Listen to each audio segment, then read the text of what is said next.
2 குடமிளகாய் எடுத்துக்கோங்க, நீள நீளமாக நறுக்கி வச்சுக்கோங்க. கொஞ்சமாக கடலெண்ணெய் ஊற்றிக்கோங்க, கொஞ்சமாக கடுகு, உளுந்து, கடலைப்பருப்பு, ஒரு 10 பல்லு பூண்டு தோலோடு போடுங்க. ஒரே ஒரு பெரிய வெங்காயம் இந்த மாதிரி நீள நீளமாக நறுக்கி போடுவோங்க. 4 பச்சை மிளகாய். அந்த வெங்காயம் வந்து லைட்டாக ப்ரௌன் ஆகணும். மஞ்சள் பொடி போடுவோங்க. கருவேப்பிலை, ஒரே ஒரு தக்காளி இந்த மாதிரி நீள நீளமாக நறுக்கி போடுவோங்க. நல்லா வதக்குங்க. கேப்சிகம் போட்டுருங்க. கொஞ்சோண்டு புளி போட்டுவோங்க. கல்லுப்பு. கேப்சிகம் வந்து அப்படியே சாஃப்ட் ஆயிரும்.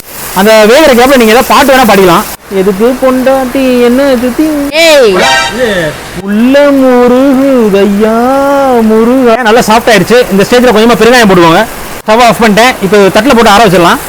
கொஞ்சமா தண்ணி ஊற்றி அரைச்சி எடுத்துட்டு வந்துட்டேன். கடுகு, உளுந்து, கருவேப்பிலை அப்படியே ஊற்றிடுங்க. நல்லா மிக்ஸ் பண்ணி விட்டுருங்க.